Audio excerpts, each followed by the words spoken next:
Okay, I'm ready. Whenever you are. Hey, what's going on, everybody? It's Mike here. Flyers Face Off. We're with it's just me and Kevin Fortier today. Everyone else are kind of busy, but it's a pregame special with the Flyers. They're starting in an hour. They're playing against Boston, right? Yeah, Boston. Boston. Yeah. Boston. Um. Bawston. So uh, the Flyers, they've kind of been in the news over the last week or so. For one hilarious thing. And then the other one is the Finnish mafia member of Jori Latera and his drugs. Hey, if it gets him out of the lineup, I'm all right with it. Yeah, but I mean, who knows if it does actually get him out of the lineup? That's the thing, because there's no guarantees they'll actually take him out for it. But so Gritty, he is the new official mascot of the Flyers, and he's actually taken over the whole sports world by storm. He's been all over the place. He's been making, like, he was on Good Morning America. He was on the Jimmy He was on with Kimmel, yeah, Jimmy Fallon. or Jimmy Fallon, one of them. So he's been all over the place. He's taken over the whole sports world by storm, and I heard he broke the internet the other day. yeah, he's already one of the most. He's the most one of the most followed mascots in all the sports now. He's already the most followed NHL mascot. And okay, at first I thought it was. I didn't like him at first. I really actually hated him. But then like I just saw all the hate that it was generating, and people were like generally mad that like other fan bases were like just mad that we had him and stuff. And now I kind of like him, but Well, he did start a feud with the Penguins, so that was actually kind of cool. yeah, He was talking some smack back to their guy. So yeah. I think like 5 minutes into his life, he's already talking crap to the Penguins. So I mean, he's obviously fully ready. But on to other things and the more important things of the Flyers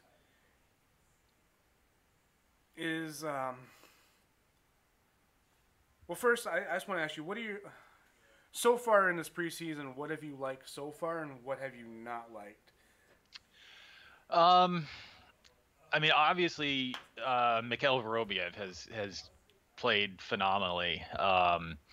He he's looked really good. I think he's played in 5 games. He's got I think a total of 5 points. He had 2 points in the last game against the Islanders. Um, he's looked really. He looked good in the rookie game. I think he had a couple assists in that game. So I think he's almost solidified himself in that role as the third line center between Simmer and Oscar Lindblom.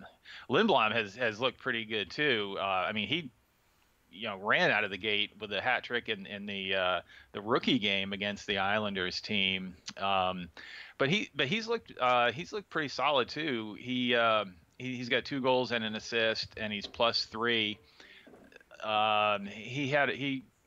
He was on the ice for 2 against the Rangers in the last game, so he was +5 going into that game.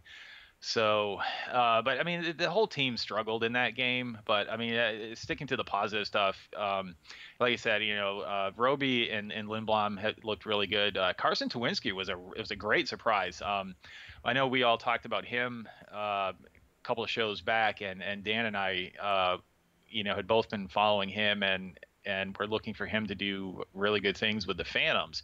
And he played well, and he just got sent down yesterday, and he had a goal in the Phantoms preseason game last night. So he looks good. He looks like he can definitely be another power forward. Maybe a solid third line guy. Depending on how things shake out. Definitely somebody that can play on the fourth line. When if that's something that they want to look at when they bring him up. I got to think he's probably going to be the first forward called up from the Phantoms. I was kind of thinking it was going to be Obey Kubel going into the training camp and everything. I really wasn't happy with kind of the way things went with him. He he didn't exactly have the best opportunity. I didn't think he kind of he got stuck with Weiss on his wing in a couple of games. And the last game he played, he was playing with Weiss and Laterra, my two favorite guys. So, it was kind of unfortunate. I mean, because he looked pretty good out there. He didn't tear the doors off, but he certainly looked like he belonged. His skating is great.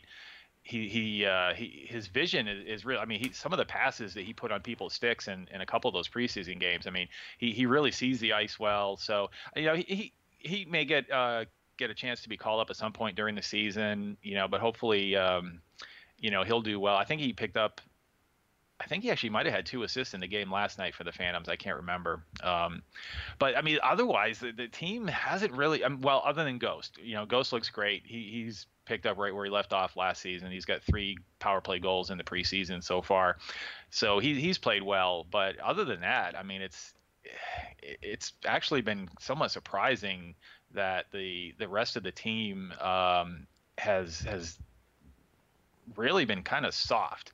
And in the last 2 games, they came out completely flat and were shut out through over the first 2 periods in each of those games. And they didn't get their first goal Thursday night until it was right under 10 minutes left in the game. And then one of the Rangers ended up scoring on his own goal. So the Flyers really only ended up with 1 goal in that game. And they had a comeback in the game before against the Islanders in the third period, but they fell short in that game too.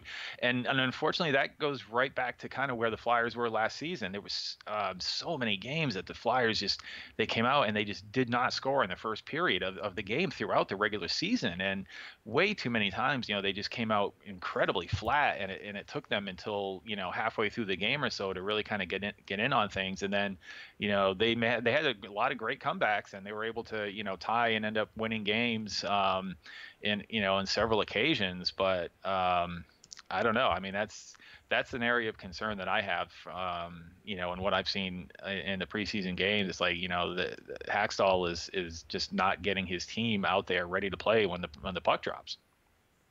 Yeah, that's definitely. I remember that's been a problem for them for a while now. It was just coming out and being energetic and ready to go. It's like I don't know. It's like Hackstall still hasn't learned that he has to have them ready to go before the game starts, and the team needs to know that you can't win games by playing just one period. It's not going to work like that. You might do it a couple times, but it's not going to be a successful season for him. Carter Hart, he's still up here, and you have Lion. Lion is hurt. Neuwirth Yep. is hurt. Stolars, he only played just a handful of games last year because he was hurt, and I don't know. Don't know if I'd actually trust Stolars up on the season right now, even as a backup on the Flyers, just because he hasn't played much last year, and he hasn't really played a whole lot in the preseason either. I was happy that Hart got to play the full game yesterday, or not yesterday, but on Thursday. Thursday. I wish that there was better defensemen in front of him, though. Like, it wouldn't have been that bad then. But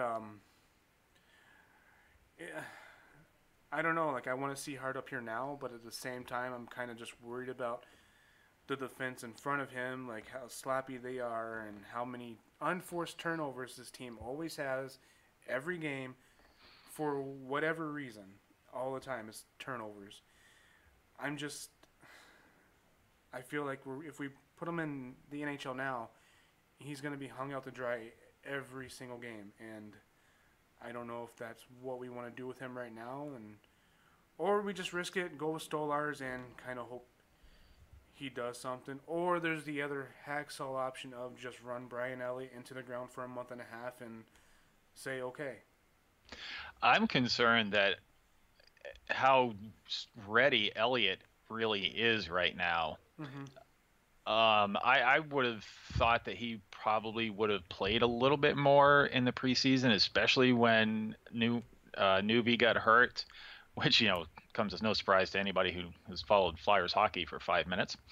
Um, yeah, I mean, there were a lot of games last year, and it seemed for whatever reason when Nuvi was in net, he really got hung out to dry a lot. It seemed like for whatever reason the Flyers played a little bit better in front of Elliott, and they just did nothing to help Nuvi when he was playing. Um, yeah, I mean it's tough with Hart. I mean Hart is just he is absolutely the goalie of the future. He's looked really good in preseason. He's had some rebound control issues, but I mean obviously first time playing professional hockey. Um, that's a tough one. You know, do they go with Stoli, who showed in the short stint that he had 2 years ago that he played great. I mean, he was phenomenal. Um, he pitched a shutout in his first game. So, but then he basically missed an entire year. I don't know. Hextall does not seem like he wants to start Carter Hart in the NHL. He seems like he really wants him to get some time down in the AHL to start things off with, which I agree with as well. But when you've got two guys out, Lyons out for 4 weeks, I think Nuvi's out 3 to 6, if I remember right. So you don't have a lot of options. And again, like I'm not real confident as how ready Elliott is. Um, we'll just, I guess we got to see what happens tonight. Um, it's unfortunate that it's the last game of preseason and there's just not a lot of time to figure things out at this point. Mm-hmm. If Stoli doesn't play tonight, I got to think they're gonna go with Hart as Elliott's backup, just because he just hasn't played enough. Right. And maybe when Lyon or Nuvi comes back, then maybe they'll switch and get Hart some time down in the AHL, just to get him up to speed on the professional game. We'll just have to see what happens. It's not an ideal situation, to be sure. Yeah, I mean that's one thing about the Flyers is that the goalie situation is never. It's just a mess. Even though we have the future goalie, who I think could definitely play in NHL right now, but there's just the issues of the team in front of him. I I don't trust the defense. And Well, I mean, McDonald's going to give at least one turnover every game that has a high percentage chance it's going to end up in the net. I mean, he mm-hmm.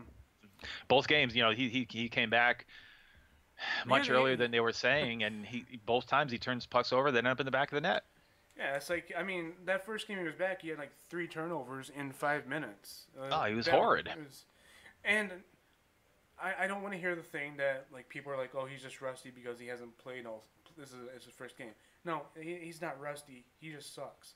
Okay, like he's just a horrible defenseman. There's nothing new about that. He was horrible last year, the year before that, and the year before that, and the year before that, and the year before that. He's always been horrible.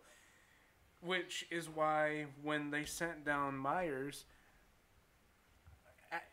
and he had a bad turnover in that game as well. But that was like one of his. Okay, he's a young defenseman. It's going to happen once in a while. Amac's not a rookie defenseman. Myers, yeah, he had that bad turnover, but he looked good in all the other games. And when they sent him down, I figured, well, it was probably just because of that turnover. But then Amac is still out there like running around with a he's just turning the puck over left and right. Has no idea what he's doing. Can't get the puck out of his end at any time. Can't make passes to someone that's 10 feet away from him. But maybe things are gonna get better now because they recalled Myers today. So Well, it's a numbers game, right? They have 7 defensemen signed, at the Flyers level right now.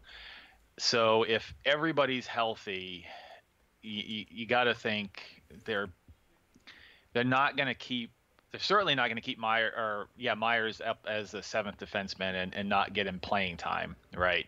Right. Because that would be the worst case scenario. Um, if there's another injury, or say maybe they decide to send Haig down because he's still on his ELC, isn't he? I'm pretty sure he is. Yeah, I believe Uh, so. um, so he wouldn't have to clear waivers if that's the case. I know he just signed that contract, but I don't remember if. Actually, you know what? I think No, he will have. No. no, I don't think he. No, he's not on his EL. He's not on his ELC anymore.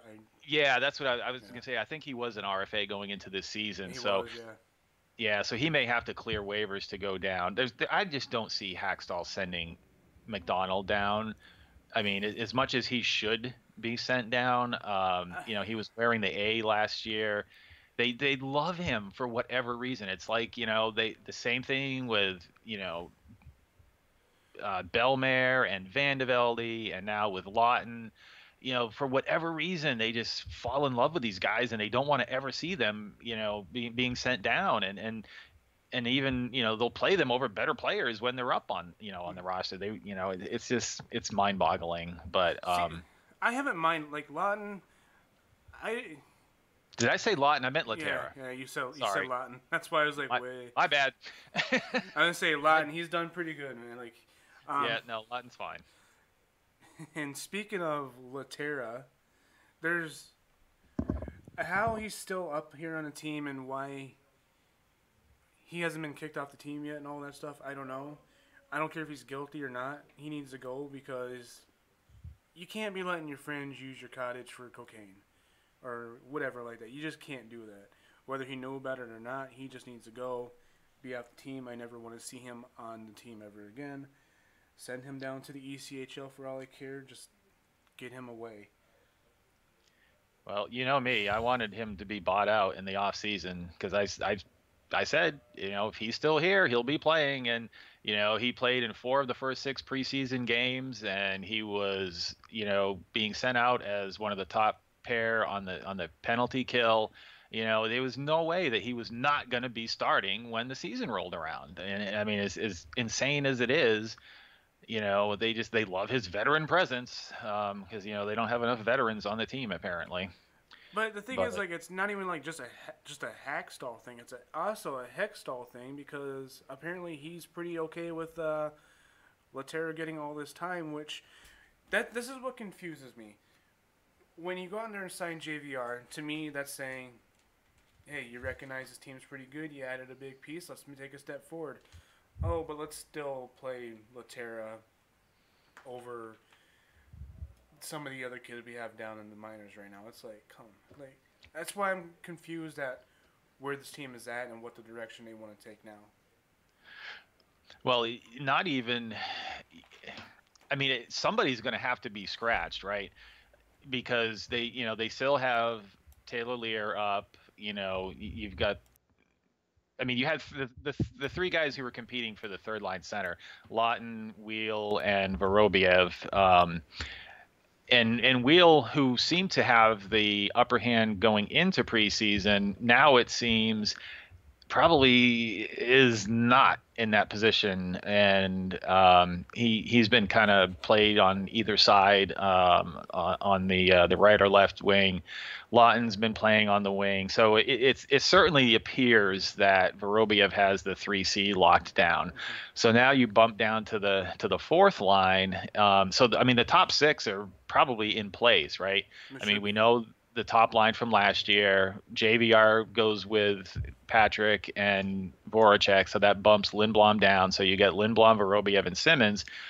So you got 3 open spots. So I wouldn't be surprised if at least, I would say at least one of Wheel or Lawton is going to, start as the 13th forward, if you ask me, because I just, unless they drag Laterra off in cuffs, I just don't see him not starting.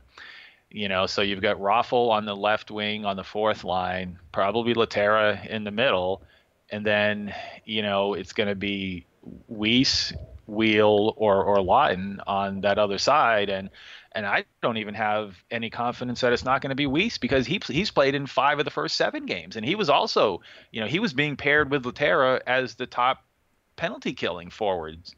So I wouldn't be surprised to see Raffle, Laterra, and Weiss. Oh boy, that's gonna be a fun fourth line. What? It's mind-boggling that they're actually okay with that fourth line. Like, you have three good lines, and then you have one fourth line that's pretty much you shouldn't even be on any. Shouldn't couldn't be a fourth line on any team out there. It's like, Not many, that's for sure. and then you also use those same two players, Weiss Lantera on the PK. It's like I Two of the slowest guys out there. yeah, it's like put Drew out there. Anybody that can actually skate, because I sit here and watch Lantera skate and see him try to like hustle, and it's like I can walk faster than he can skate on ice. It's like the guy is just so friggin' slow, and I don't. It's Well, frustrating. and Jamie, who was planning on joining us today, but unfortunately was not able to. He and I have been saying over the summer, that we wanted to see them really go with a more speed attack style on the PK Hmm. and use Konechny on as one of the top forwards to go out there and kill penalties. I mean, you've got guys that have speed who are solid, tenacious guys out there. And that might also, God forbid, be a threat to score shorthanded. So you got, well, obviously Drew, but they may not want to play him as much on the PK. But you got Konechny, you got Wheel, Scott Lawton. There's guys, and obviously Couturier is going to be one of the penalty killers, and Simmons was doing that earlier last season. But it'll be interesting to see, what Hackstall ends up doing. I mean, because we all thought that Lappy was going to get fired as the PK coach, and that obviously didn't happen. So, what exactly are they going to change? I mean, because if you ask me, if they go out there with Weiss and Laterra, they may end up 30th in the league next year. Yeah, it's. I've watched a few other like Flyer preview shows and stuff like that, just from not even from like fans or anything like that of the Flyers, but like just people in general. And every single one of them, the one thing they always talk about the most is the PK and how horrible it is, and how on a team like this it really shouldn't be that horrible because you have good players that can be on the PK. They're just it's a mix of both. It's the people you have on the PK and also the system of how they're doing the PK. You look at the other teams and how they are, and like you said, they should be more aggressive. They should be out there pressuring the guys at the point with the puck, making them force errors and stuff like that. Instead, they just sit back in their little box about 5 feet away from everyone, and you give them too much room, and that might work in the minor hockey league, but here in the pros, it doesn't work. You can't give them space. And what do the Flyers do? They just give them space and time, and really just kind of let them do whatever they wish. Yeah, I mean the teams that had the best PK last year and for over time Mm-hmm. were the teams that went out there and just attack, attack, attack. Never let don't let them get set up, pressure the puck, and like you said, unfortunately the Flyers seem to kind of fall back and they don't have we were kind of hoping last year that Sam Moran was going to be up there, and he may be, he could have been one of the guys that gets in there and just clears the crease. You don't let the guys get in there for second, third attempts, on net. So that's something that the Flyers are lacking as well. Um, so it's going to be interesting to see what road they go down. It seemed like one of the things that they were talking about coming into preseason was actually, trying Konechny, and he did play on the PK in that first game, and then it seemed like it just kind of dwindled off from there. I don't remember him really getting much more opportunity on the PK, after that. So Yeah. So one thing that we probably want to talk about became an issue in the last game against the Rangers is there seems to be and there hasn't been a lot of opportunity, but there seems to be a real lack of chemistry on that what everybody thought was going to be the second line, JVR on the left with Nolan Patrick and Jake Voracek. So Hackstall moved Lindblom up, I think at least towards the second half of the Hmm. second period and most of the third period, and they seemed to generate some pretty good opportunities. They had some decent chemistry there. So the question may be is are they going to end up with a $7 million third line left wing? I mean, if they do, they do. It's really you can still have a good third line. Now you have, I mean, you have a good scoring line as a third line. Well, teams only got so much defense they can put out there and stuff. So if you kind of, I don't really see it as a problem. I mean, look at, I hate to do it, but look at Pittsburgh. Look, look what they have. Malcolm or Malkin, 87, and Kessel. You got three guys there. They were all playing. I know Kessel. He did play with Malkin and Crosby a little bit, but he also played on the third line for a while as well. So you had three good players on three different lines. They didn't win back-to-back cups for no reason. Okay, like I hate to do that as a reference. I hate it, but it's true. So if you have JVR as a third liner, so be it. It's not gonna hurt anything. I don't care how much money he makes. Like I know some people are like, "Oh, he makes a lot of money, so he needs to play." Well, that's basically the Hextall logic in playing Laterra because he makes too much money, and the same logic for playing Amac because they make money, so they have to play. Um, I mean, it'll be interesting because JVR and Simmons both play very similar roles. They don't really carry the puck up ice all that much. They're kind of post up in front of the net or come from behind the net, look to deflect, bang the puck in the net from there. That's the only thing that would worry me a little bit. Um, to try to keep that mix a little bit better. Because with JVR on the second line, both Patrick and Voracek are, can carry the puck up ice. They're both really good passers. JVR is a finisher. The third line, if Vorobiev does end up being the center on that line, obviously, I mean, he was just mind-boggling at the World Juniors a couple of years ago. He's a phenomenal passer. We saw that in preseason as well, and when he was with the Phantoms last year. So, but it's gonna. I mean, if they're not generating the opportunities, they're not generating the opportunities. So, we'll see. And ideally, I did want Lindblom to play on the third line, take a little bit more pressure off of him. Let JVR step up and be that dominant second line left wing, and let Lindblom have a little bit more of an opportunity to learn and grow. But we'll just kind of we'll just have to see how things shake out. there's also the other option that many people probably won't consider because, but there's always the option of putting JVR in the first line, moving Drew back to second line left wing. That first line, then you got Couture and Konechny. Put JVR in the front of the net. The second line, you got um, Drew, the playmaker, Patrick, and Voracek. One of those three are obviously going to have to learn how to shoot the puck more often if you put Drew on that second line. I think Drew would obviously be that one, even though he is a playmaker, but he can shoot. He is a sniper when he wants to be. So I think that would be a line. That would be something I wouldn't mind seeing. They could have tried it in one of the earlier preseason games, but they haven't. So they probably won't try it in the season unless they decide to go on some horrible losing streak, which is bound to happen. So, but I just think that no one's really said anything like that about putting JVR on the top line and moving Giroux back to the second line.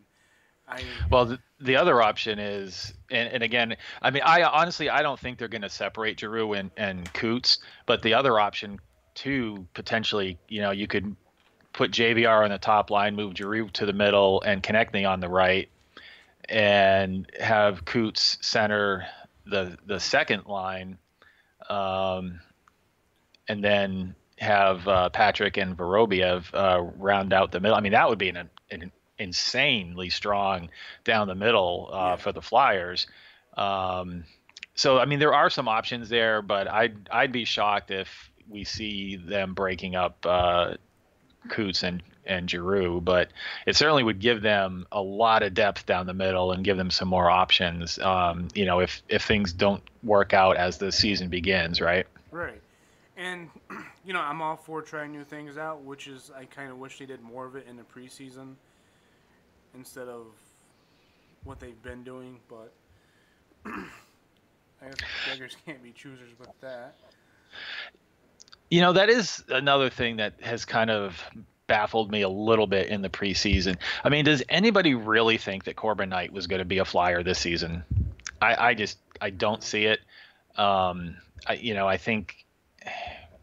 I mean, even if he played as well as Tworinsky or say Obey-Kubel or even some of the other guys that are up on the Flyers right now, he's not going to be part of the future, right? I mean, the guy's basically been a career AHLer. He did get some time, I think his first or second year pro, but he didn't play all that much. And he's not that role. I mean, he was going to end up with the Phantom. So they wasted a lot of time where they could have been working on some of the chemistry issues with the lines in the preseason. Mm-hmm. So now we're going into the last game and it's just been so disjointed.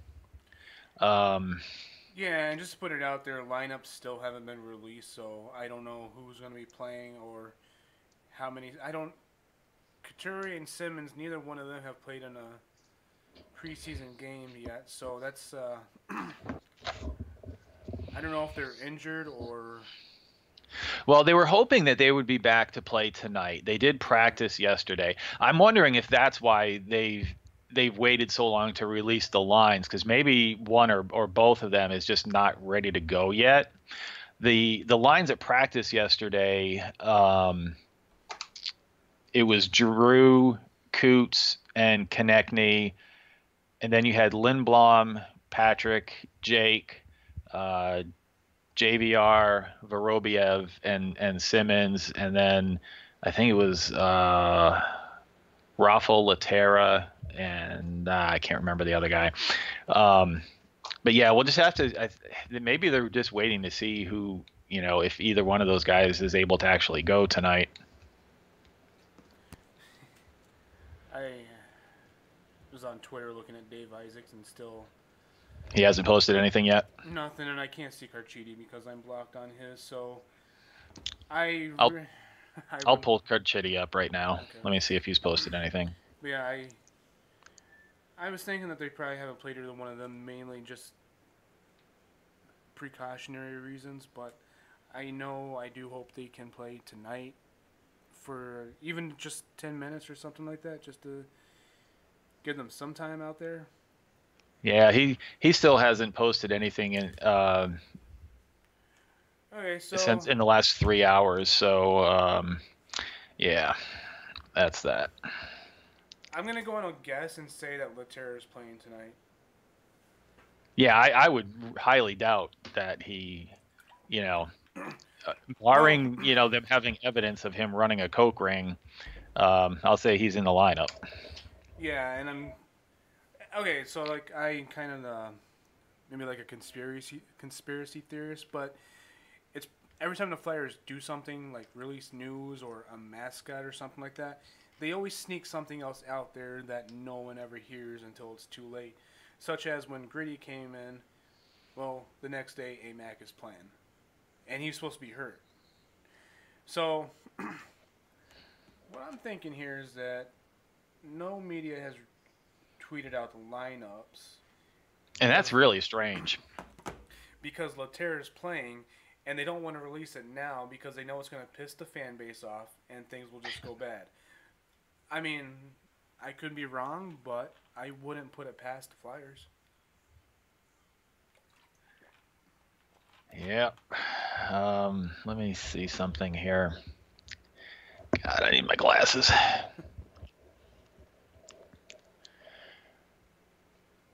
So we Okay, yeah. So the fourth line in practice yesterday was Lawton, Laterra, and Raffle on the right side, and Raffle's terrible on the right side.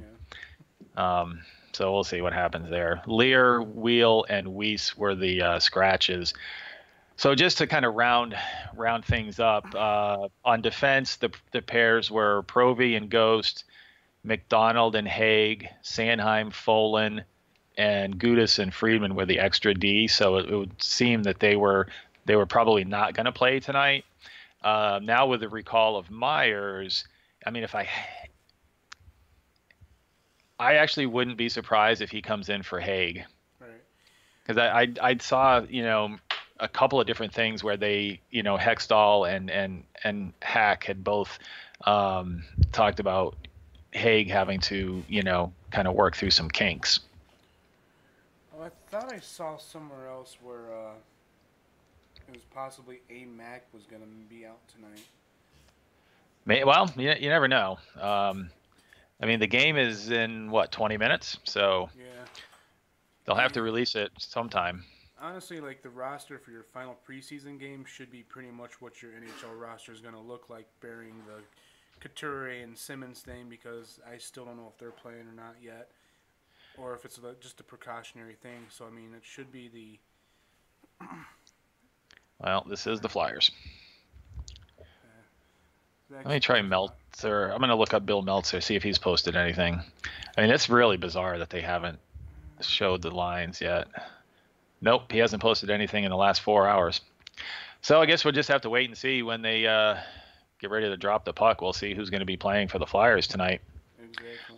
That's going to be coming up here in 20 minutes. So, and we actually we went through that whole outline and a lot quicker than what we were actually supposed to go with that. We basically hit everything. Well, it's just the two of us, so we Yeah. we were planning on having a couple other guys help filibuster the time a little bit.